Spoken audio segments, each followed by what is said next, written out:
Muchas gracias por participar de nuestro curso, La Última Generación. Iniciativa desarrollada por Baluarte y su Escuela de Entrenamiento Misionero con el objetivo de fortalecer su fe adventista y de proveer una orientación clara en su preparación espiritual como creyente que espera y anhela el pronto regreso de nuestro Señor Jesús. Nuestro deseo y oración es que a través de estas lecciones usted pueda encontrar evidencia sólida basada en la Biblia y el espíritu de profecía, capaz de responder adecuadamente a los desafíos doctrinales de hoy.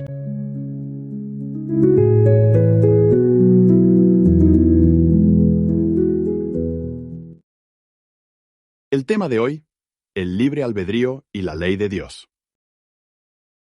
Al detenernos en el estudio del gran conflicto, vemos que este tema entraña mucho más información que lo que normalmente la mayor parte de los cristianos suele entender.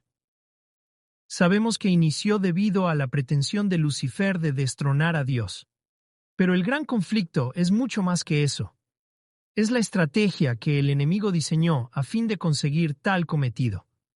Se trató de una estrategia de tal naturaleza que llegó a convencer a la tercera parte de los ángeles. Pensemos un poco. Los ángeles son seres innegablemente muy inteligentes. Tienen capacidades intelectuales superiores a las nuestras. Más aún, contaban con facultades completamente incorruptas. Y a pesar de todo esto, muchos de ellos no lograron detectar el engaño en las palabras del gran engañador. El enemigo acusó a Dios de ser un tirano, y que su ley era imposible de ser obedecida. La gran paradoja es que la acusación de los rebeldes carecía de fundamento en sí misma por el hecho de tener libre albedrío, el cual solo puede emanar de la ley divina. La historia demostraría que el gobierno propuesto por Satanás solo lleva a una esclavitud miserable, mientras que el gobierno de Dios provee y asegura verdadera libertad y felicidad. Antes de continuar con este tema, por favor acompáñame en la siguiente oración.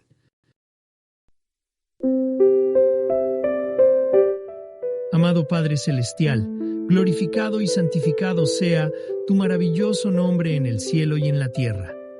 Al profundizar en el desarrollo del gran conflicto, deseamos entender más profundamente las distintas aristas e implicancias que deseas poner al alcance de nuestra comprensión, de manera que podamos ver tus planes y propósitos en su verdadera naturaleza. Coloca en nuestro corazón el deseo de amarte y adorarte, reconociendo ante todo que tú eres nuestro Creador y el único ser digno de ser alabado y honrado por los siglos de los siglos. Lo pedimos y agradecemos, en los méritos de nuestro amado Señor y Salvador, Jesús. Amén.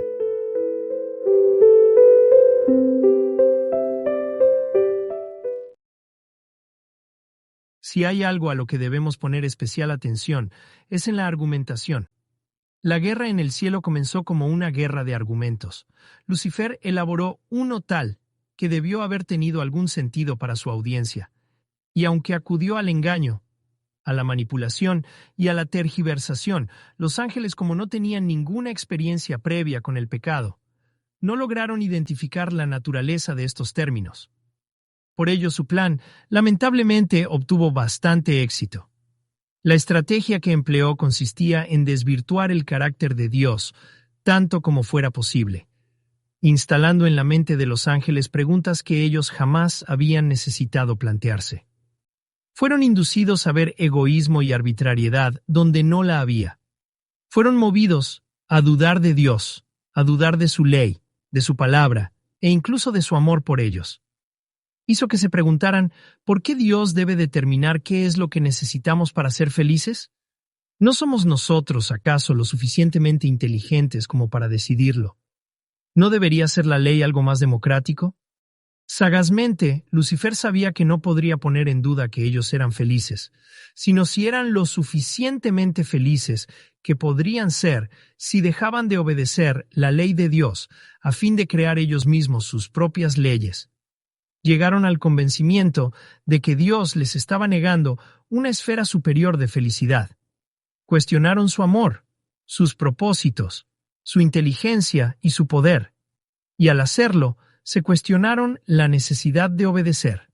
Bajo este trasfondo, podemos ver con mucho mayor claridad que el punto focal del plan de Lucifer ha sido, desde siempre, conducir a las criaturas a la idea de que hay razones que justifican la desobediencia. Y Dios tendría que preparar su defensa en el sentido contrario, demostrando que la paz y felicidad en el universo solo es posible mediante la observancia de las leyes que emanaban de su carácter. Ahora bien, aunque en estricto rigor Dios no necesitaba demostrar nada, vio que la única forma de erradicar para siempre la duda que pesaba sobre él era, por un lado, permitiendo que el pecado revelase su propia naturaleza y consecuencias. Y por otro lado, Dios tendría que proveer una revelación aún más clara y patente de sí mismo, a fin de que el contraste disipara para siempre cualquier vestigio de cuestionamiento hacia su persona. Los testimonios registran parte de la intensidad de los argumentos que fueron presentándose a favor de Dios, por un lado, y a favor de la tesis de Lucifer, por el otro, y de la manera en que, llegados a un punto, cada ángel decidió tomar una decisión voluntaria, consciente, de qué lado decidía estar. Al cuestionar a Dios, los ángeles rebeldes declararon que el cielo mismo no era lugar para ellos, y siendo minoría, fueron expulsados. Es así como llegan a nuestro planeta, donde el ser humano había sido recientemente creado. Aunque claramente ellos fueron advertidos del gran conflicto y del tentador, cometieron el gran error de escuchar a Satanás, y de que se generara una duda en contra de Dios, que terminó costándoles muy caro. La caída de Adán y Eva trajo consecuencias innegables para ellos y para su descendencia. Ellos habían sido creados a imagen de Dios, como señala el libro de Génesis. Entonces dijo Dios: hagamos al hombre a nuestra imagen, conforme a nuestra semejanza. Génesis capítulo 1, versículo 26. Sobre esto mismo, por favor nota lo que explica el espíritu de profecía, pues arroja luz importante que debemos considerar.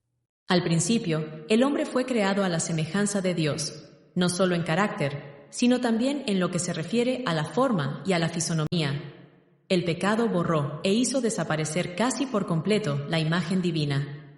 El conflicto de los siglos, página 627, párrafo 2. Aquí hay dos aspectos fundamentales que debemos destacar. Primero, que ser creados a imagen de Dios implica tanto la apariencia física como el carácter.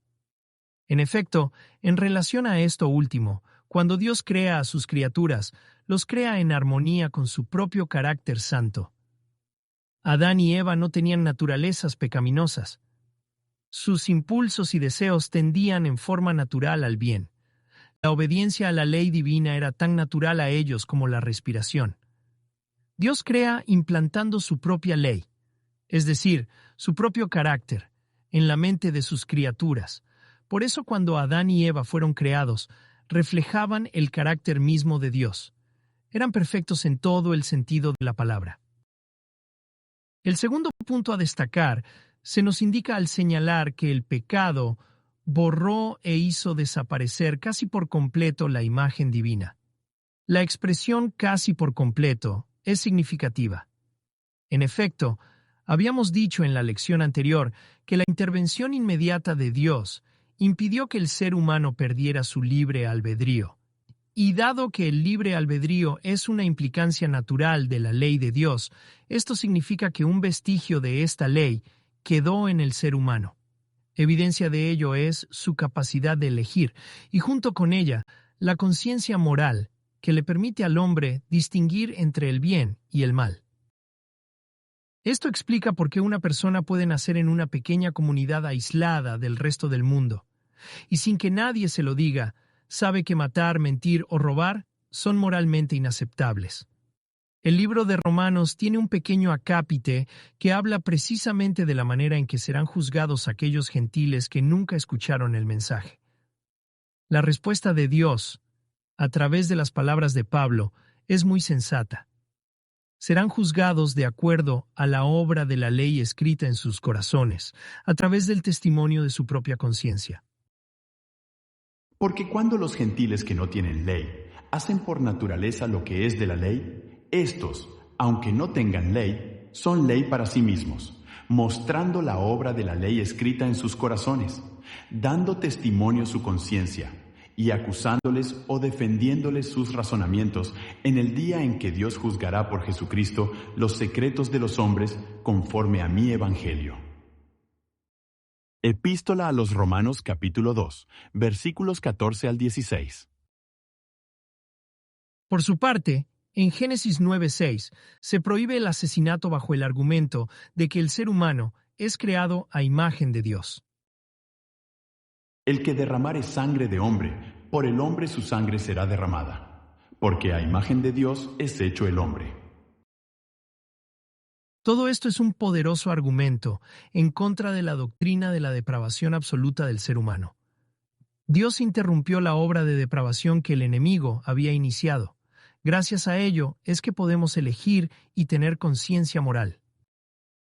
¿Significa esto entonces que seguimos siendo puros y santos como cuando Adán salió de las manos del Creador?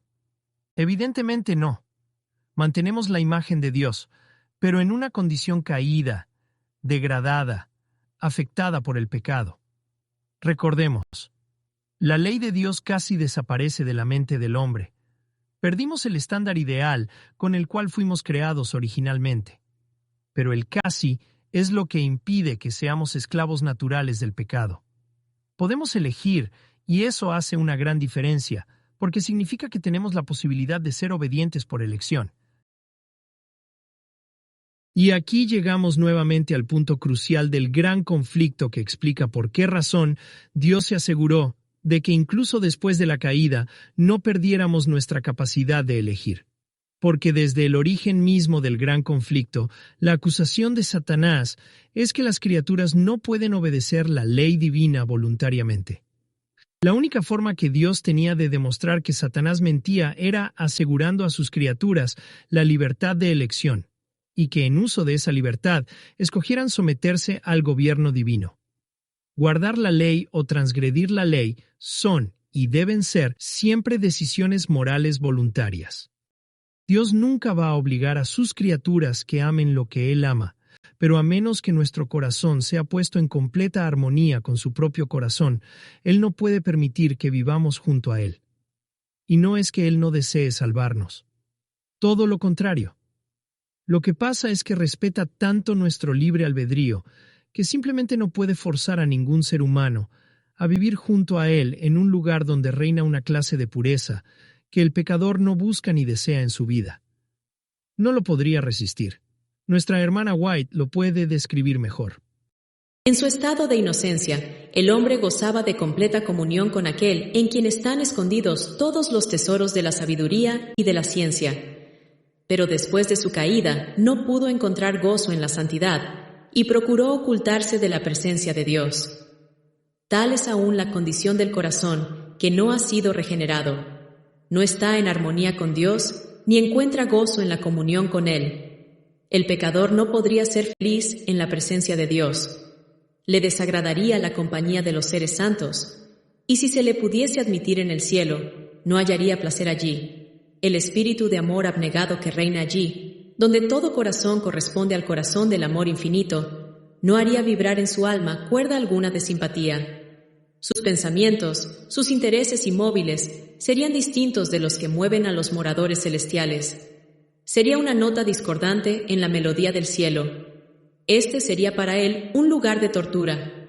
Ansiaría esconderse de la presencia de aquel que es su luz y el centro de su gozo. No es un decreto arbitrario de parte de Dios el que excluye del cielo a los impíos. Ellos mismos se han cerrado las puertas por su propia ineptitud para el compañerismo que allí reina. La gloria de Dios sería para ellos un fuego consumidor. Desearían ser destruidos a fin de ocultarse del rostro de aquel que murió para salvarlos. El camino a Cristo, página 17, párrafo 2. Imaginemos, por ejemplo, el caso de un hombre que ama muchísimo alguna adicción a la cual no ha querido renunciar.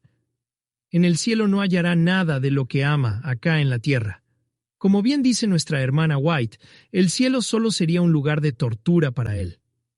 Por eso, a menos que decida renunciar a sus gustos pecaminosos y aceptar un nuevo corazón, no puede ver el reino de Dios. Esto es exactamente lo que Jesús le enseñó a Nicodemo, según se registra en el capítulo 3 del Evangelio de Juan. Respondió Jesús y le dijo: de cierto te digo, que el que no naciere de nuevo, no puede ver el reino de Dios. Nicodemo le dijo, ¿cómo puede un hombre nacer siendo viejo? ¿Puede acaso entrar por segunda vez en el vientre de su madre y nacer? Respondió Jesús, de cierto te digo, que el que no naciere de agua y del Espíritu no puede entrar en el reino de Dios. Lo que es nacido de la carne, carne es, y lo que es nacido del Espíritu, Espíritu es. No te maravilles de que te dije, os es necesario nacer de nuevo. Juan capítulo 3, versículos 3 al 7. Con la caída del ser humano, la ley de Dios casi desaparece de nosotros. Mediante la obra de la conversión, la ley es restaurada y grabada nuevamente en el corazón. Y cuando hablamos de la conversión, hablamos de la obra sobrenatural del Espíritu Santo. Por medio de su acción, la ley de Dios, es decir, su mismo carácter, es implantado en el creyente, a fin de que pueda cumplir la condición de idoneidad que se le exige para vivir junto a Él. Por esta razón a Nicodemo simplemente se le recuerda un principio esencial que debió haber tenido presente como maestro de Israel, pues estaba claramente registrado en las palabras del profeta Ezequiel al hablar del nuevo pacto. Os daré corazón nuevo, y pondré espíritu nuevo dentro de vosotros, y quitaré de vuestra carne el corazón de piedra, y os daré un corazón de carne. Y pondré dentro de vosotros mi espíritu, y haré que andéis en mis estatutos, y guardéis mis preceptos, y los pongáis por obra. Ezequiel 36, versos 26 y 27. ¿Notaste quién es el que está prometiendo hacer esta obra? Es Dios mismo. Él dice literalmente, yo te daré un nuevo corazón, pondré dentro de ti mi espíritu y haré que guardéis mi ley. Él es quien ha prometido escribir su ley en nosotros, precisamente porque no lo podemos hacer por nosotros mismos. No podemos hacernos buenos, puros y santos por nuestras propias fuerzas. Esta es una tarea que solo Él puede realizar. Y esto tiene un enorme significado cósmico dentro del gran conflicto, porque la acusación de Satanás de que es imposible guardar la ley divina es contestada y refutada mediante la obra del Espíritu Santo, que hace posible lo imposible. El espíritu de profecía lo señala en los siguientes términos. La educación, la cultura, el ejercicio de la voluntad, el esfuerzo humano, todos tienen su propia esfera, pero no tienen poder para salvarnos.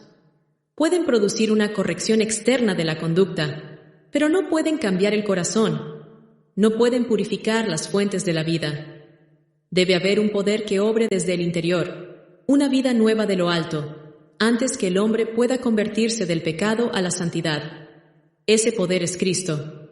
Únicamente su gracia puede vivificar las facultades muertas del alma y atraer ésta a Dios, a la santidad. El Salvador dijo, a menos que el hombre naciere de nuevo, a menos que reciba un corazón nuevo, nuevos deseos, designios y móviles que lo guíen a una nueva vida, no puede ver el reino de Dios. El camino a Cristo, página 18. Muchas denominaciones cristianas quedan estancadas en la condición caída del ser humano y en su imposibilidad de poder obedecer perfectamente una ley santa. Pero la clave está en entender el a menos que. Guardar la ley es imposible, a menos que recibamos un nuevo corazón. Ese es el punto. Al tener un nuevo corazón, por medio de la obra del Espíritu Santo, somos capacitados para amar lo que Dios ama, porque de un nuevo corazón emanan nuevos deseos, nuevos pensamientos y nuevas acciones. En eso consiste guardar la ley. En una obra de conversión, de santificación, de vida en el Espíritu.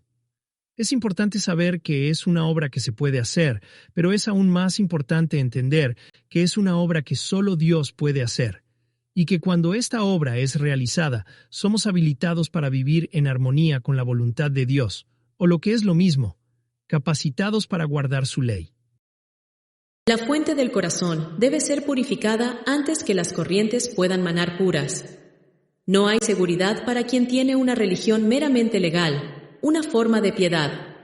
La vida del cristiano no es una modificación o mejora de la antigua, sino una transformación de la naturaleza. Hay una muerte al yo y al pecado, y una vida totalmente nueva. Este cambio puede ser producido solo por la eficiente obra del Espíritu Santo. The Signs of the Times, del 8 de marzo de 1910. ¿Te das cuenta de qué manera todo, incluida nuestra salvación, gira en torno al gran conflicto y la ley de Dios? Como hemos visto mediante la obra de la conversión, la ley divina es escrita en la mente, y ésta entra en armonía con la mente de Dios. En la conversión está implícita la promesa de ser hechos nuevas criaturas, pues llegamos a amar lo que Dios ama, y de la misma manera en que Él ama. Esto significa guardar su ley, pues su ley se cumple en nosotros. Y cuando ello sucede, la acusación de Satanás es refutada al mismo tiempo. Cada vez que un ser humano le permite al Espíritu Santo realizar la obra de conversión en él, no solo colabora con su propia salvación, sino que contribuye con la demostración que Dios desea hacer ante el universo, de que su ley sí puede ser cumplida. ¿Es importante entender que tenemos libre albedrío? Por supuesto que sí, porque cada ser humano que decide guardar la ley de Dios mediante una entrega voluntaria y humilde es una evidencia que Él puede presentar a su favor. Sin libre albedrío, las criaturas no tendrían posibilidad de elegir, y por lo tanto, por un lado no serían responsables de sus actos o decisiones, y por el otro, no podrían ser colaboradores de Dios en su obra vindicatoria. Por esto es muy importante estar atentos a no caer en algunos de los sofismas que el enemigo pueda introducir con el fin de anular la importancia de nuestras elecciones en relación a la obediencia o desobediencia de la ley de Dios. Así como Satanás no puede obligarte a transgredir la ley, Dios tampoco puede obligarte a obedecerla. De esta manera, el libre albedrío y la obediencia a la ley están íntimamente ligadas en la gran obra de la vindicación del honor de Dios. Te invito a orar.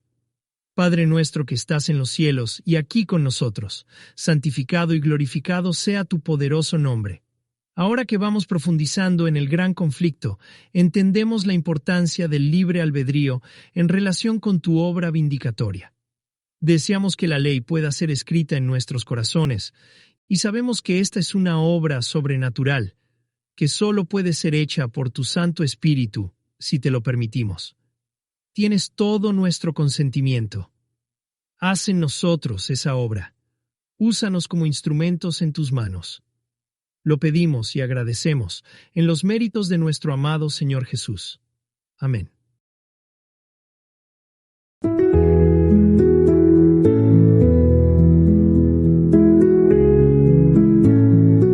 Muchas gracias por participar de nuestro curso, La Última Generación. Iniciativa desarrollada por Baluarte y su Escuela de Entrenamiento Misionero.